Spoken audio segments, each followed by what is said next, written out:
How you doing, everybody? I am Scott Jelinek, and I am standing here with Travis. You may remember him. You've seen him once or twice before. We are standing in a new home that he just purchased for free.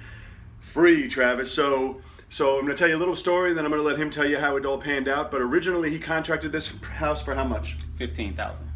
So originally, he contracted this house for $15,000 cash.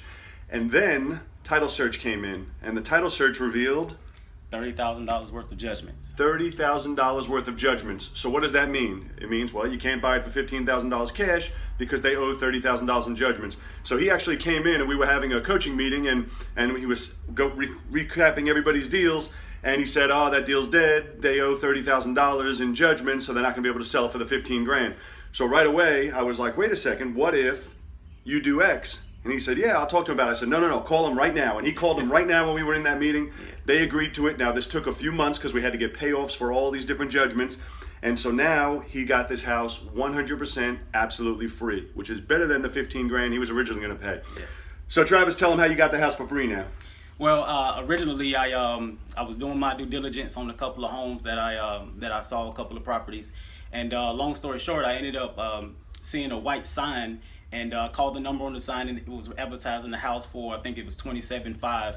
And when I called the number, I found out that the address was one of the properties that I was following for about 3 to 4 months.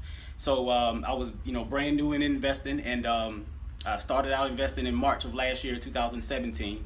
And so I ended up calling the guy, and it was a realtor acting on the behalf of the owner. And so I went on the appointment, and it was raining outside, and I almost didn't go. I almost did not go just because it was raining. But I remember what Scott told us. He kind of beats it in our head to make sure that we go on the appointment because we never know what's going to happen.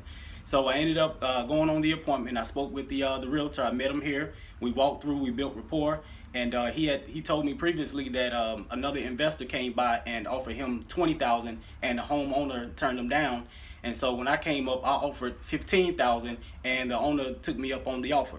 And so we did like Scott said, we did all of the due diligence, and we did the title search, and it came back with almost $30,000 worth of judgments. And the homeowner was like, "There's no way I'm going to sell it to you for 15, and then have to pay $30,000 worth of judgment." So we went on, and this has been since June of last year, 2017.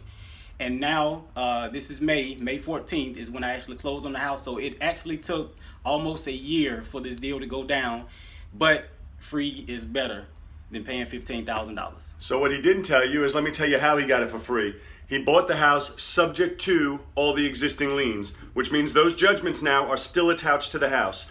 There is no payments due, interest is accruing on them. However, something most people don't know, and this is the important part while you're watching this video, is 10 years from the date of transfer, which is 10 years from the day he closed on this house, the judgments all fall off. So the upside's huge. The upside means he got this house completely free and has no payments due. The downside is he cannot sell this house for 10 years. If he does sell it before 10 years, he would have to pay off all these judgments, about $30,000 worth. So that's basically the short version of it. I wanted to share that with you. So I want to answer one more question because I can hear you watching this video and it's stewing up in your brain. What if a person who had one of those judgments wanted to file foreclosure against the property? The answer is they can. If somebody had a judgment, but first off, they would have to pay off all the other judgments, so it's not going to be worth it unless they happen to be the first one. And never in my 24 years, and I've done a dozen of these deals, I've gotten free houses, never have I ever seen anybody foreclose on a house for a small judgment. Most of these are $2,000, $3,000 judgments. However, is it possible to happen? Yes, and if they started it, he at his option then could just pay off that particular one. So if you were thinking that, I just wanted to give that answer to you. So that's all we have for you today. Thank you for watching. If you like these videos, go ahead and click subscribe, like this video, and we will see you on the next video. Thank you for watching.